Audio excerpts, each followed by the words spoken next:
اعوذ باللہ من الشیطان الرجیم بسم اللہ الرحمن الرحیم. محفوظ حیدری فرام نیو جرسی. آج کی میری ویڈیو لاگ کا مقصد جس شخص کو مخاطب کرنا ہے اس کا نام ندیم نصرت، جو وائس آف کراچی کا چیئرمین، پریزیڈنٹ یا جو کچھ بھی ہے.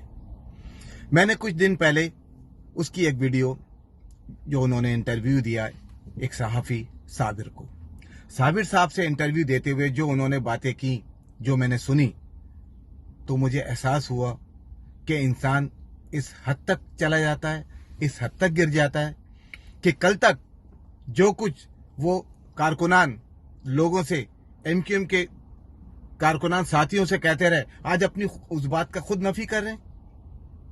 آج جس طریقے سے انہوں نے اپنے انٹرویو میں الطاف بھائی کے لیے جو باتیں کی، الطاف بھائی کے لیے یہ کہا گیا کہ الطاف بھائی ہی صرف ذریعہ نہیں تھے اس کامیابی کا. نہیں، ایسا نہیں ہے.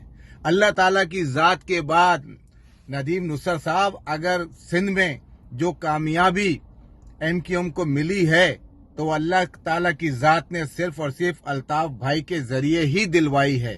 انہی کی یہ سیاسی بصیرت، انہی کی یہ کوششیں، انہی کی یہ محنت رنگ لائی تھی، جس کی وجہ سے کہ مجھے کہ گلی کے لوگ اگر نہیں پہچانتے تھے تو شہر کے لوگ پہچاننے لگے، صرف اور صرف الطاف بھائی کی وجہ سے. انہوں نے جو شناخت دی تھی، انہوں نے جو حوصلہ، ولولہ اور جو سوچ دی تھی، اس کی وجہ سے جو لوگ سندھ اسمبلی، قومی اسمبلی، سینٹ، بلدیاتی الیکشن تمام جگہ جو جیتے رہے، اس کا اصل صرف اور صرف اس کا ممبر اور اس کا جو کامیابی کا سہرا الطاف بھائی کے سارے. کیسے کہہ سکتے ہو کہ کارکنان کو ہوئے تھے، پھر ووٹ تھے، پھر الطاف بھائی تھے، پھر وہ لوگ مقامی لیڈر اور سب مل کے، اور اس کے بعد انہوں نے جو کچھ بھی کیا، تو صرف تم نے صاف طور پہ یہ کہا کہ صرف اور صرف الطاف بھائی کے ساتھ یہ سہرا نہیں جاتا. ایسا ہرگز نہیں ہے. عوام کو بھی پتا ہے، لوگوں کو پتا ہے، کارکنان کو پتا ہے، دنیا جانتی ہے، پاکستان کے لوگ جانتے ہیں کہ الطاف حسین نہیں تو کچھ بھی نہیں. الطاف حسین ہی ہر کامیابی کے پیچھے ہے. الطاف حسین ہی کا نام، اس کی سوچ، اس کی سیاسی بصیرت اور ان کا نظریہ کامیابی کی نشانی ہے. لوگ کامیاب ہوتے ہیں صرف اور صرف الطاف بھائی کے سر پہ ہاتھ رکھنے کے بعد. آپ نے کہا کہ تم کہتے ہو کہ معافی مانگنا چاہیے. معافی تمہیں مانگنا چاہیے اس عوام سے جس کے لیے تم نے یہ باتیں کی.